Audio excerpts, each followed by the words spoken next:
welcome into the No Pulp Podcast. I'm Adam Campos alongside Troy Juhn and Jacob Kaye. We're talking women's college basketball today. We're going to talk a little bit about some of the top teams this year and also some sleepers that might come in and surprise the country this year. So we're going to get right into it. We're going to start off right now, UConn. We know how UConn is. Let me know what you guys are thinking about them this season. Well, I think UConn, no matter what, they're always going to be in the conversation as long as Gino Auriemma is going to be a head coach there. Paige Bueckers may be out for the year, but I don't think that matters to them, even though she is an immense talent no matter what. She's going to take an assistant coaching job, actually. That's what they said in a recent article. So, her leadership is very important, even though she's only a junior. They brought in some really talented recruits, as always. Ayanna Patterson, Ice Brady. No matter what, I think UConn's always going to be in the conversation. And they also brought in a very talented transfer in Lou Lopez-Senecal from Fairfield, averaged 19 points a game last year, led Fairfield to the NCAA tournament for the first time in a long time. UConn, they're always going to run over everyone, no matter what, they dominate every single year. So I think no matter what, they're always going to be in the conversation. Yeah, I feel like that's just a given with UConn. For the dominance that they've shown with 11 national titles, just right then and there, that's already showing how good they are over a long span of time. And then Jacob, what are you seeing from them? They're ranked number 6. It's their lowest ranking in 16 years. They have more questions than answers, but I think even with Paige Bueckers out, Azzi Fudd, she's ready to make that jump. She last year scored 15 or more points four times last season. It's her sophomore year, big leap coming. I expect UConn to maybe a little worse than they were last year, but I think they're going to still be very relevant. And I think the one thing that's scary about this UConn team is the fact that they have yet to have played a season full-time with Paige and Azzi Fudd. And it's unfortunate that this year, because this year they were expecting to have Azzi and Paige in that backcourt playing together for the entire season because Azzi was out for some of last year.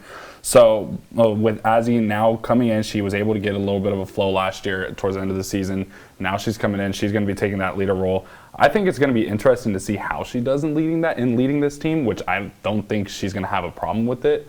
But ultimately, like you said, like you guys were saying, the talent that UConn has that they're always acquiring with their recruits, with transfers, whatever it may be, it's hard to never have them in the conversation. At the same time, too, she was injured last year. She was limited last year, and she still was explosive, and she was still a great player last year.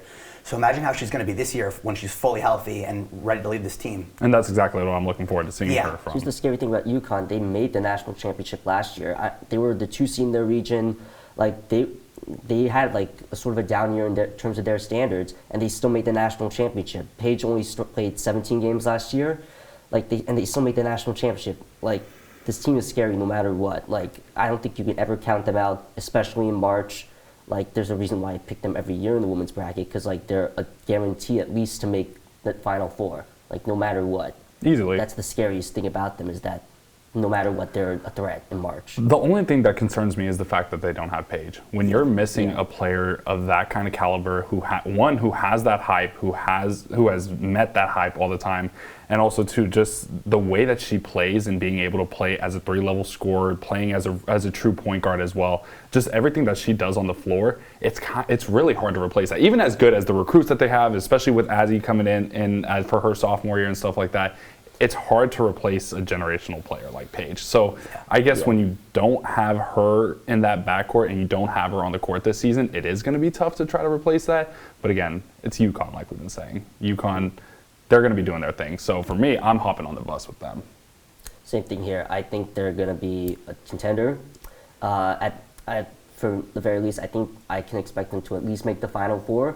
I don't think they're going to win the national championship per se, but they're definitely going to make a deep run, and next year I think might be their year.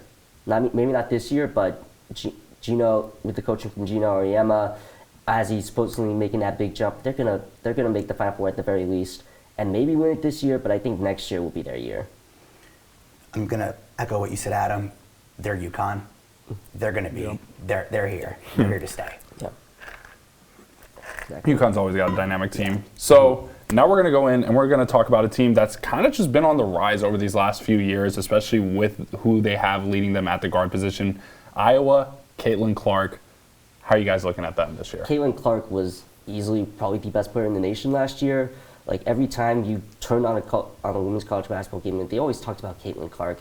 She led the nation in points last year, assists per game. She had the most triple doubles in the country, and she basically carried Iowa most of last season to a 2 seed. And they lost early last season to Creighton, but they lost early in the tournament last year to Creighton. But like, no matter what, this was a very successful year for Iowa. Caitlin just took over a lot of games last year. She also has a partner on the front court, Monica Chisano. She also averaged 21 points a game last year. Like, this Iowa team is deadly. As long as Clark's there, she makes as much of an impact as Paige Beckers does with UConn. She is a special talent, a special player that's going to be a very dynamic player at the next level. Potential number 1 overall pick in a future WNBA draft, possibly. But in terms of Iowa, they are going to be a very scary team, especially in the Big Ten. They should be favorites. Yeah, they ranked number 4.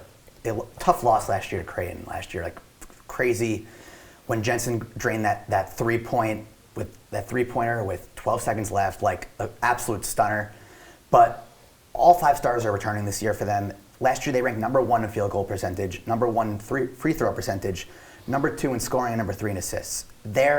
When you have that chemistry with your 5 starters, they were a great team last year. There's no reason to believe that they won't be great this year. And Caitlin Clark, as you guys were saying, she's incredible, top point guard in the nation. She was the Big Ten preseason player of the year. Like, she's gonna have a great year.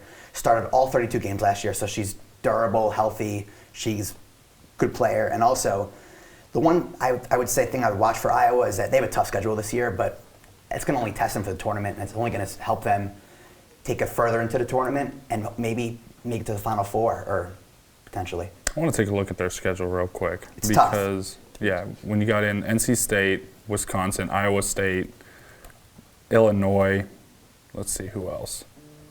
Maryland is going to be a tough game. Penn State, Indiana, Rutgers is always a good program. Maryland again. The Big Ten for women's basketball is probably one of the most underrated conferences. Oh, it's tough. Very stacked. So every year. I want to see.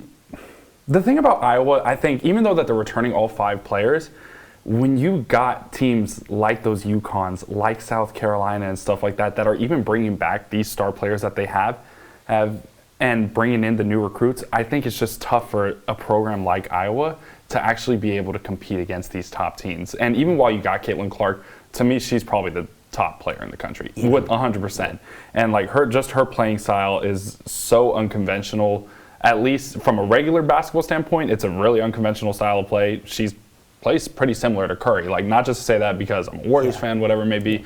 Like, her playing style is just so unguardable that she will have the ability to lead this team and to be able to push them deep into the bracket. But in terms of competing with these other teams, I'm just not sure if Iowa really will have that talent to take on the talents of, again, the South Carolinas, the UConns, even the Stanfords. Stanford is always reloading, and that's the thing. Even while Iowa's bringing back their starting 5, Stanford's doing just the same thing, and those starting 5 that Stanford has is more talented than Iowa. So it's in those cases that I'm just not really sure where I see this Iowa team going. The Big Ten is always kind of the outlier in terms of March. You see in the men's and women's side, it's very tough, even when they're like very good, when they're like the top team in their region. You saw it last year in the men's tournament, especially. Like, I picked Illinois to go very deep, and they lost to Loyola Chicago in the second round.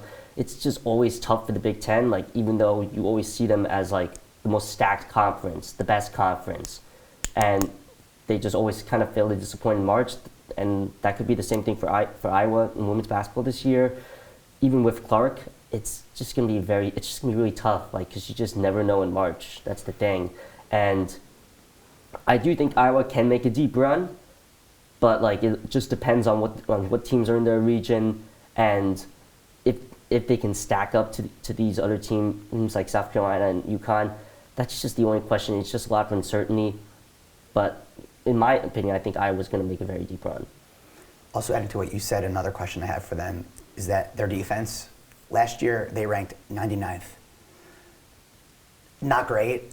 They have a great offense, but you got to have a good defense too. Like, you can't rely. Yeah. Because if you're going to let your opposing team score however many points, you can't bet on yourself scoring more than them. You got to hold them down at some point. Yeah, I mean, that sounds pretty familiar with our men's program here at Syracuse. Oh, yeah. So, no, I mean, with Iowa, for me personally, like I said, I'm on their train, don't get me wrong, because they do have Caitlin Clark. Yeah. But I just, in terms of actually making that deep run, getting into the Final Four, I can't see happening. Yeah. So, but anytime you get Caitlin Clark, you see her, it's a fun show to watch. Yeah. So, Yeah, definitely. what do you guys, on your final opinions on them? I think I'm on their train too. It's just the questions I have about them going deep into the tournament. I do think they can they have the capabilities of making the Final Four as long as Clark is healthy and is scoring at will. I am definitely on their train, but just with a lot of uncertainty. Yeah, I'm on their train too. Caitlin Clark was the fastest Division I player, men's or women's, to reach 1,500 career points over the last 20 years. She's once in a generation. When you have even just one player, forgetting about everyone else, when you have one player who's just that good, how can you not take them? Yeah, exactly. Yeah, exactly. So, all right, getting into the next team. This is also another program that, as of late, they're starting to really pick themselves and bring themselves as a household name in women's college basketball, Virginia Tech. What are you guys expecting from them, and what do you guys think they're going to do this year? Virginia Tech has what I noticed looking through their roster, they have a very experienced roster, a lot of seniors on that team. There's only 3 freshmen on the roster, and there's a total of 9 seniors. So they already come in with a ton of experience. Of course, led by Liz Kilty, who is arguably the best player in the ACC. They come in ranked number 13 in the country, but they were bounced the first round last year. The thing is that with a very experienced roster like Virginia Tech, the question of college basketball is always with these kind of teams, is that like this should be their all-in year to do something. With a team with a senior class like as big as their team is, like you really have to be aggressive, especially in the regular season, especially in the tournament. And like if you kind of fail to live up to your expectations, it's really hard to rebound the next year, especially with a very least experienced team, unless you bring in a ton of transfers. But right now, I think their team should be all in. They brought in a couple of other transfers from different schools in the ACC, especially Taylor Sewell, who averaged 13 points a game at Boston College, was a very impactful player at Boston College in her 4 years there. She comes in now as a grad transfer. And we can make an impact alongside Kilty. Virginia Tech, they're ranked number 13 again, but there's like 4 ranked teams in the ACC right now. The thing is that are they going to make noise in the ACC, and then what are they going to do in the tournament? It's just ACC is a very hard conference to break through right now. Virginia Tech, they might break through, but and they have an experienced squad to do so. But do they have the best team in the ACC is the question. Jacob? Yeah, they rank 13 in the top 25.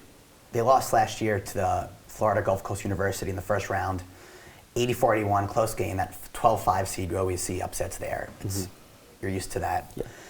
Liz Killy, she was the ACC Player of the Year last year. Great player too. Almost like we can't relate her to Caitlin Clark, but you know what we mean. Yeah. There, I'm a little hesitant for them because they're in the. I don't know. I feel like they just have more questions than answers when it comes to them. Like Killy, great player. She scored 34 twice last year, and finished 42 in the NCAA tournament, and they still lost. When you have a player who's going to go off just like that and you still can't win, yeah. And that's the thing. I think they have a player like that this year to go off for them. When you're bringing in Kitley, to bring her in with a big and guard, Ashley Owusu from Maryland, she's a bucket. And she is probably one of the most crafty players in the country. I mean, because when you see some of the stuff, especially at her stature, to be able to handle the ball and find people inside or just find people out on the wings, and to be able to push the ball in transition as well as she does, and also to just her ability to score, I think having that duo of her and Kitley is going to be a problem in the ACC. And ultimately, they might, even as tough as this ACC conference is for women's basketball, with both of them out on the court together, I think that's going to be one of the toughest combos in the ACC. And that's going to be really hard for a lot of teams to stop, because most teams, their dynamic is usually you're seeing a two-guard star, or a two-guard, two-guard tandem that's leading the way. This is going back more to a traditional basketball sense in the fact that you're going to have that in and out game to be able to play with.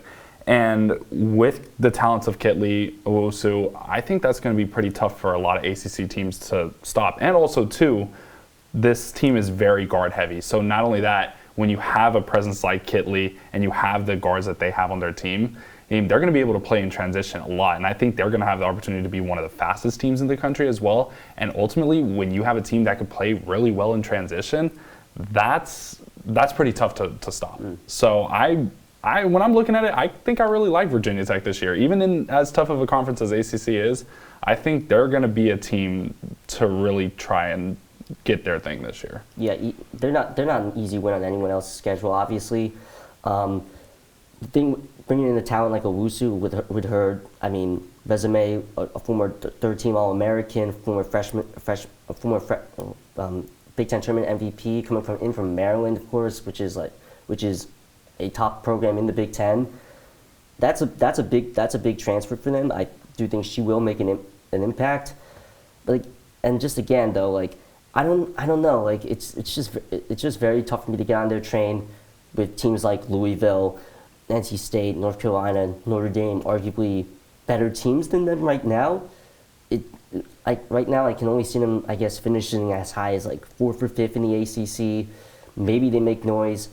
I just think that it's just going to be very tough for them, despite having an experienced team, despite maybe having one of the fastest teams in the country.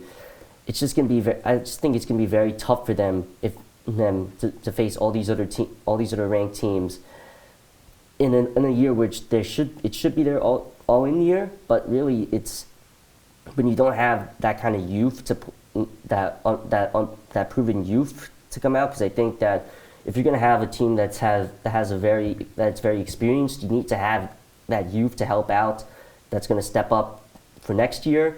And right now, they just don't have that proven youth right now. And I think that youth is one of the most important aspects of a college basketball team, and they just don't have that right now. And I think that unless they have somebody, an underclassman to step up for the future, I don't think they can make a difference in the ACC this year. I mean, just to kind of counter that point about you're talking about the youth and stuff like that, though. But when you're looking yes, and I would say in men's college basketball, a lot of the better teams, they are the teams that have these top recruiting classes, starting 5 guards and stuff like that. But I think even now in the trend that college basketball has been going, since you're seeing a lot of these one and done players, you can almost argue the fact that it's going to be more important that you actually keep these veteran players. Because even if you're looking on the men's side, you got who's the top team in the country right now? North Carolina. Gonzaga is another team. Villanova is always a team that's keeping their players for 3 to 4 years. Virginia as well. And I think that's kind of a similar situation that's happening in women's basketball. Obviously, with women's basketball, you can't leave to the draft until after your 4th year anyways. But most of the time, when you got these better teams going, they're playing with the juniors, the seniors, and I think with Virginia Tech having the experience that they have, I really like them this year. Speaking of junior, Georgia Amore, she's a sharpshooter. She led the ACC last year with 40% from 3. She made the 5th most threes in the league and was 2nd in assists. So she started in all 33 games, averaged 11.2 points per game, topping 10 points 19 times and scoring 20 plus in 5 games. When you have that kind of shooter, as you were saying, you sort of just, When you're playing in transition, that's what you want. Yeah. When you have having a guard like Owusu to be able to push that ball, you're going to have your guards fill in the lanes. They're going to be able to kick it out. It's going to be quick buckets for them every time in transition. So, just real quick, final points. And are you guys hopping on the train? I know you voiced it a little bit. You said no, you're not. Not quite on the train yet, unless they do prove to maybe be the best team in the ACC. Right now, I just don't see it with them. I just don't see it right now before the year. Maybe, but right now I'm not on that train. I'm not either. I'm just too unsure. Okay, then I guess I'm the outlier in this one. I'm going to hop on their train with them this year. I think this is going to be a fun year in women's college basketball. Next team. This is a team that they have struggled as of late in the past few years since they lost arguably one of the best women's college basketball players ever, University of Oregon, after losing Sabrina Ionescu. They've been struggling. How are you guys looking at them this year? Again, the thing with Oregon here is that they do have some stud recruits coming in. One that I look at is Chance Gray, ranked number 7 overall in the class of 2022. She is a 5-star recruit, second best rated point guard in the country. She's the highest ranked recruit in program history, behind only Sabrina ever. And I mean, she averaged 20 points a game as a sophomore a few years ago, and she was in Ohio Gatorade Player of the Year. She is a difference maker as a freshman coming in. She'll probably immediately start at 5'9" guard. Like, this is the kind of player I would want to immediately play. This is the kind of player that you would expect the big programs to come in with experienced seniors coming back, and then you bring in a freshman like Chance Gray. Oregon, if Chance Gray becomes one of the best freshmen in the country, Oregon might be able to make a deep run in the Pac-12, in the NCAA tournament. They don't bring back their top scorer from last year, but when you bring in a player like Chance Gray, like, anything is possible. I'm very confident when a team brings in a 5-star player, and they immediately want to start them, bring them in to immediately play. Oregon could make a deep run this year. I'm very excited to see how Chance Gray plays.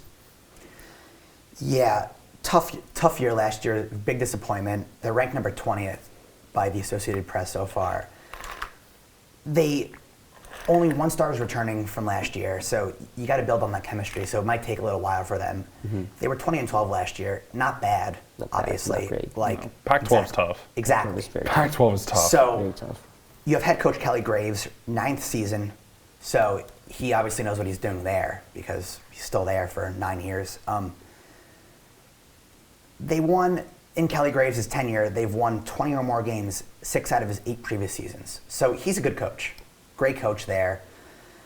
But I still am just, the starter chemistry means a lot to me, and I don't know.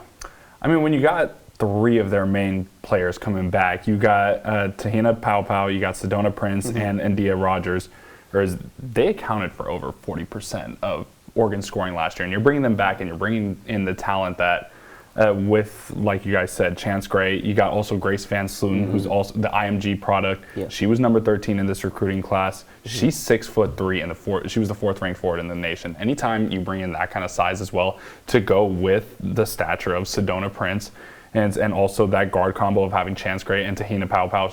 Tahina was one of the top recruits in her class when she came into Oregon. And I think for her, she's kind of had to find herself in this realm of college basketball since she's gotten to Oregon. But now she's an upperclassman. She's got 2 years in the Pac-12 playing in such a tough conference. I think the game's going to slow down for her. She's going to be able to operate this team a lot better. And again, since she's going to have a more dynamic partner in that backcourt, I think that's really going to help this Oregon team. And I like them as well, but at the same time, it's kind of that situation with Iowa too. Because while Oregon has kind of rebounded a little bit with this recruiting class, I'm just not sure if this team itself, even as talented as it is going to be able to compete again with the UConns, with Stanford themselves in their conference. And even then, when you're looking at their conference as well, you got Arizona and even UCLA this year. UCLA wasn't that good of a women's basketball program last year, but this year they landed one of the top recruiting classes in the country, along with Arizona, and then Stanford's always doing their thing. So when you're competing against those kind of teams all year long in your conference, you're going to be tested, don't get me wrong, but eventually, like, that is going to hurt you once it comes into the rankings and stuff like that. And I just don't know if I can really see Oregon like pushing through that threshold to be able to make a deep run. Yeah, that's the thing. Oregon, I think right now, just saying it, I think I am on their train just with the experience they bring back, the young talent they bring in, one of the best recruiting classes in the country.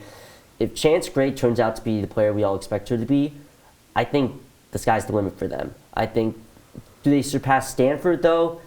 I'm not sure, but they'll definitely be right on their tail, I think. Do they surpass UCLA, who also had a really good recruiting class? I'm not also sure about that, but you never really know never really know with these top recruits. They could make an immediate impact, be the best player on your team, or they could not be. Like it's possible for them to surpass Stanford, but I just don't think they have it in them right now, especially in a very tough and especially in a really tough Pac-12 this year. So I am on their train. I am going to say I am on their train, but it's going to be a really tough. I think it's going to be a really tough year for them. We'll see how like you said, we'll see how the dynamic in the backcourt develops. But I think if Chance Gray is the player she turns out to be, they could be really good this year. Okay, Jacob. Yeah, I'm going to add what you were saying, Adam. Pau, good player. She could be a star, but she has to be healthy. Mm-hmm. Which is, of course, a question in sports. That's everything. Yep. She That's could remain very healthy. true. Could be a star, but the if is just so big that I can't be with them. Yeah, I'd have to agree with you guys on all those points. I mean, it's going to be tough for them this year. And like you said, health is going to be a huge thing. I mean, for any team. I mean, look at when we were talking about UConn not having Paige. I mean, even as good as UConn is, when you lose a player like that, it's tough. Yeah. Moving on to the next team, this is, again, another program that just started to hit the spotlight in women's college basketball. And not even because of the talent that they've gotten, but because of their coach. You got Kim Mulkey's LSU program. How are you guys looking at them this year?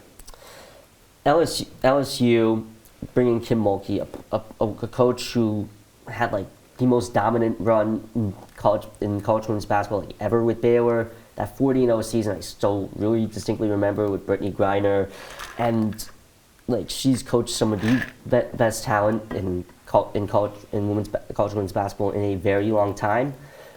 LSU always been sort of they've always been a respectable program. Are they there? The thing is that are they there yet? It's good. I think it's going to take them a little bit of a while to find their footing with Kim Mulkey. They already play in a conference with South Carolina and Tennessee, who are always really good. Is like Kim Mulkey is an excellent coach. Is she better than Dawn Staley right now? Do they have the talent to surpass South Carolina and Tennessee? I'm just not sure about that yet. They have good players. Alexis Morris is a player that should stand out. She returned from last year. She is a very good guard, but I don't know. This LSU team is just not exactly proven yet. We'll see. You can't really count them out because they have Kim Mulkey as head coach, but I'm not fully sold on them quite yet. A team that was once unranked is now a threat. They were ranked number 16. Kim Mulkey brought in a great recruiting class this year. Great recruiting class. You have Angel Reese from Maryland, who averaged last year 17.8 points and 10.6 rebounds per game. Excellent. She's the headliner who's coming into Definitely. LSU. Yeah. Last year they were 26-6, so they were the number 3 seeds, so they were already a good team. And think about Reese coming in, big ad, and you also have a couple other players like Dazia Williams, Point, Poole, Carson, and they're going to go with the remaining starter Alexis Morris. Those are great players too, but still I just can't stop thinking about Angel Reese. She's just going to be a stud for them. I think with LSU, it's like when you look at their roster across the board. I mean, they are probably one of the biggest teams in women's college basketball, and for them too, with how Mulkey likes to play, I think even though with LSU they're still probably trying to figure out that playing style that Mulkey really likes. I think with the roster that she's assembled, because she likes that pound for pound basketball, she's more of an old school style type of coach. That's how Mulkey's always been. You saw her Baylor teams, they were always a pound-for-pound team. And even though the game is transitioning away from that, I think when you have this size and you have the roster that they have, I like LSU.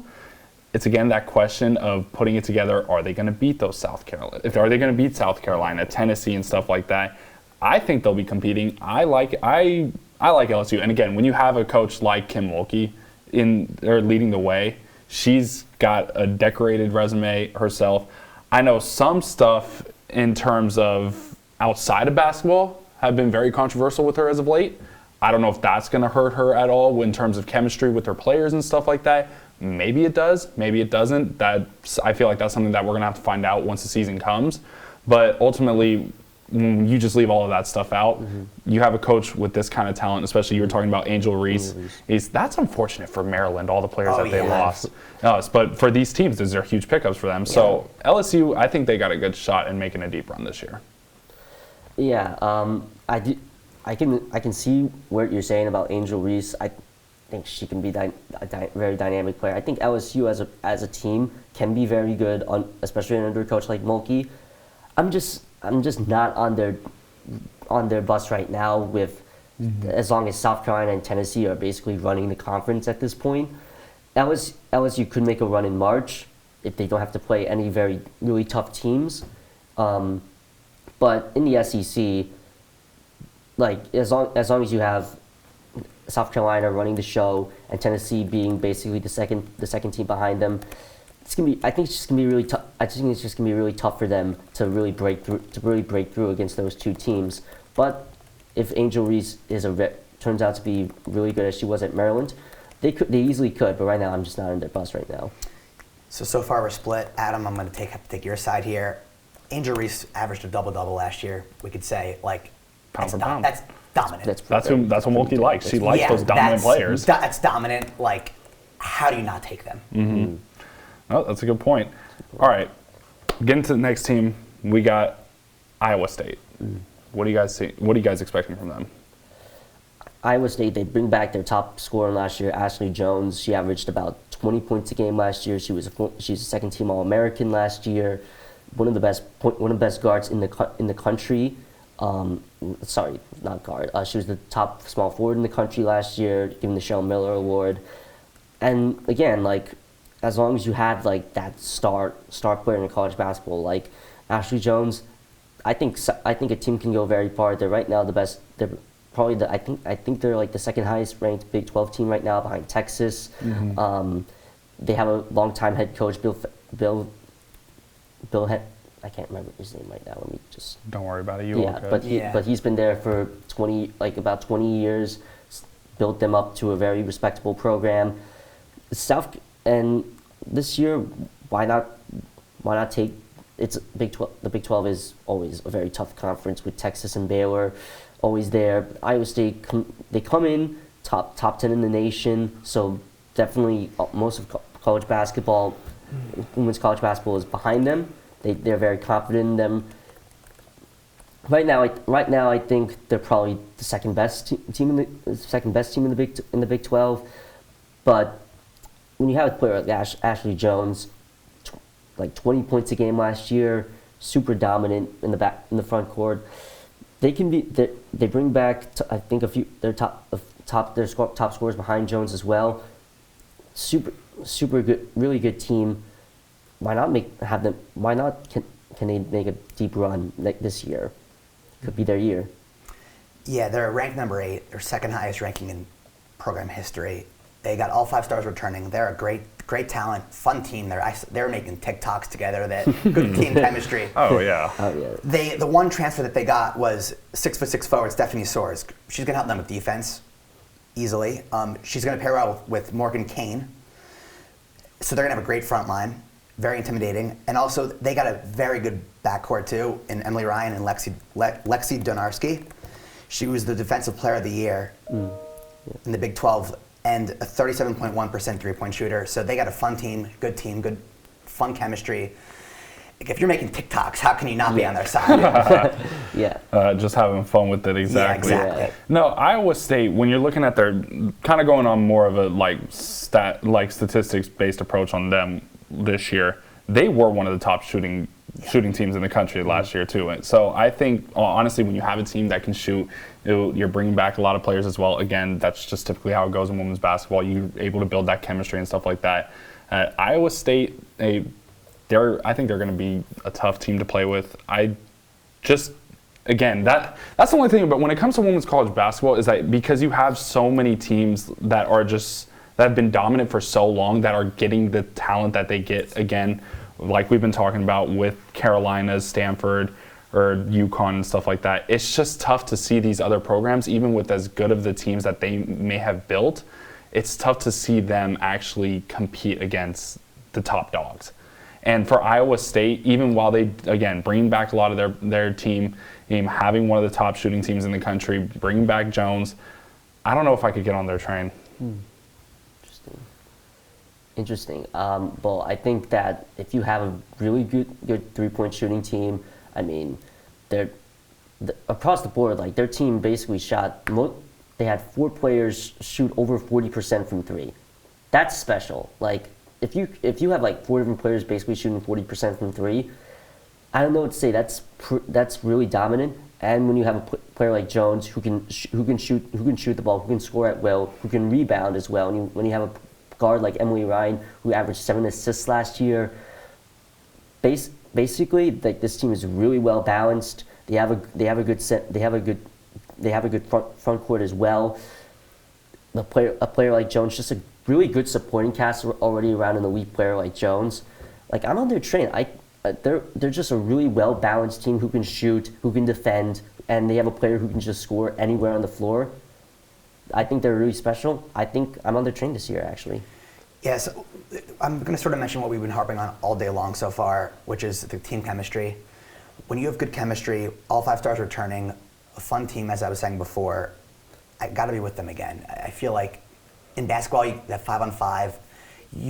The team chemistry, if you have one guy that's on one girl, I should say, who's on a certain page and someone else is on another page, it's not going to work out in basketball. Never.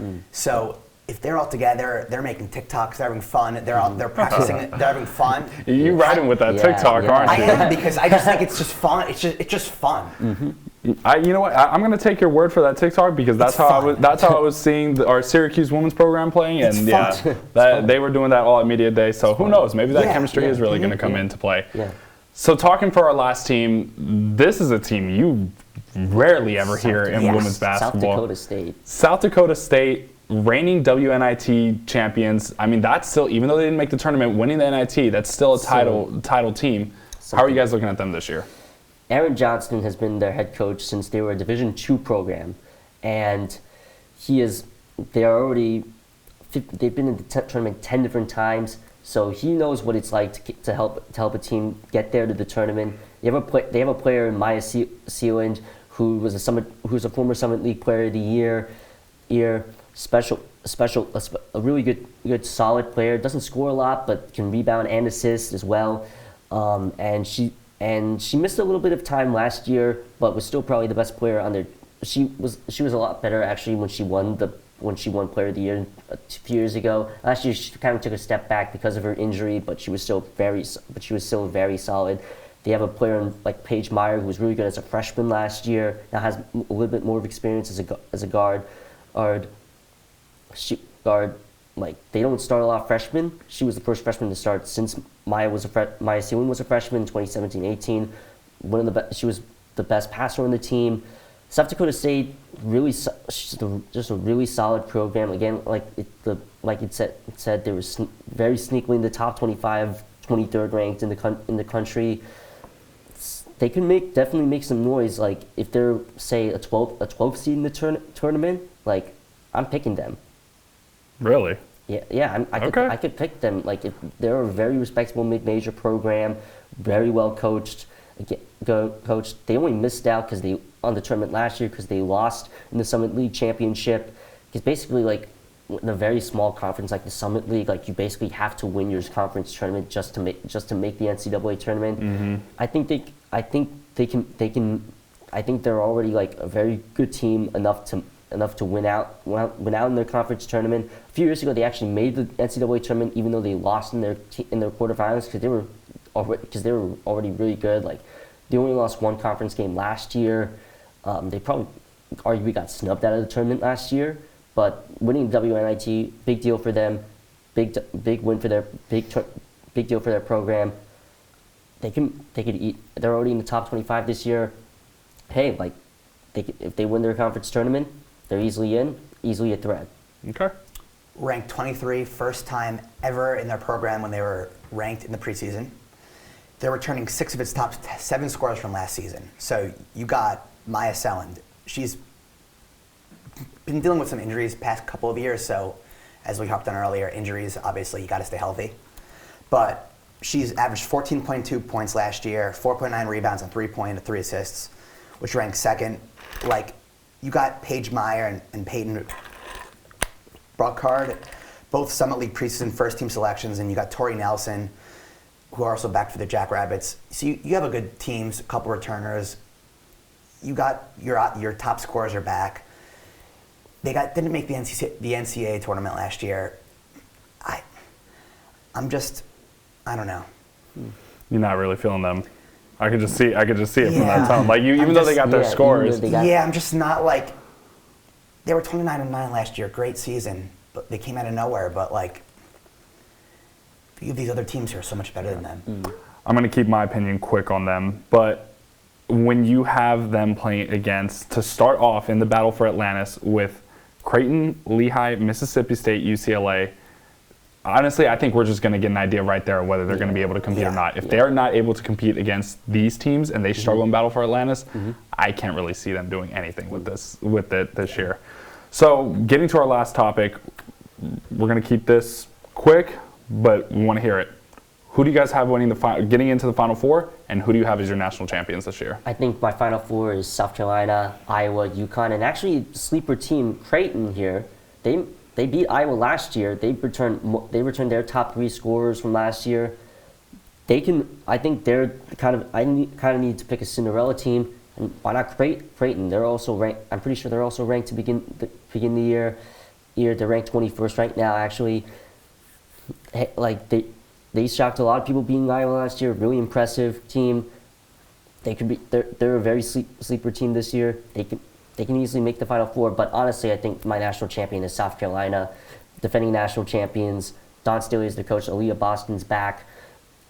I think they're easily the favorites this year, and I think they're easily my pick this year. Although I think they'll face UConn because I think, like as you said, AZ Fudd will make a big jump. I think UConn just as a program, like you can just never count them out. I feel weird not putting them as at least in the Final Four, at least runners up in the national championship. So I think it's going to be South Carolina, UConn. I think South Carolina will win. Yeah, I got UConn, Iowa, South Carolina, who last year they won, and Stanford, who won in 2021. South Carolina is ranked number 1 right now. Stanford's number 2. We spoke about UConn and Iowa earlier. I got South Carolina winning again. Just what you said, Troy. I'll echo you on everything you said. And they also got Raven Johnson returning. She was last year's number 2 recruit who played only 2 games last year because she had a knee injury. So she's going to help them a lot. I just think we're going to have some repeat champs this year. Think so? That'll be cool. Like to see it, but I don't know. Yeah. I'll give you all my Final Four. I have South Carolina, I have Stanford, Louisville, and I got Arizona. Interesting. Arizona, why I say them, because they also came in with one of the top recruiting classes in the country this year. And also they're coming off of an upset last year, and they just made the national championship 2 years ago. So after coming off that national championship and then losing early in the tournament, and I think they're just going to have that extra sense of motivation to try to get themselves back into the Final Four. I see them doing it, and even amongst this tough Pac-12, I think they're going to do it. My national champions this year, I got Stanford. Stanford, when the whole conversation has been about bringing back players, you got Haley Jones, who arguably is the top player in the country, and you got Cameron Brink as well in that top 10 conversation. So when you have 2 top 10 players in the country like that, also to come back with the team that they have and the coaching, I really like the Stanford team because all this is a lot of that recruiting class from 2019. It's their final year. They're at their strongest this year. Staying healthy, obviously, that's going to be a big part of it. I really like Stanford's style of play. I just think their combination of being able to play inside out, being able to control the pace of the game really well, that's what Haley Jones does, even at her size as a forward. She just knows how to play all 5 positions so well, and I think that's going to be crucial in leading this team. And I just really like this Stanford squad. And it's from that 2019 recruiting class that they had. I think they're going to be able to push it through this year and win it. Yeah. And also you have Lauren Betts, 6'7" Lauren Betts. Yeah, 6'7". Top recruit in the nation. She's only going to help them. Exactly. She can easily slot it. That's 6'7". Like that's insane. First of all, and like like she could easily be the X factor for Stanford making the national championship. Like when you have a 6'7" freshman coming in, the top recruit in the country, like that's insane. Yep. Well, appreciate you guys hopping on. That's all the time we have on the No Pulp Podcast. We will see you guys again later.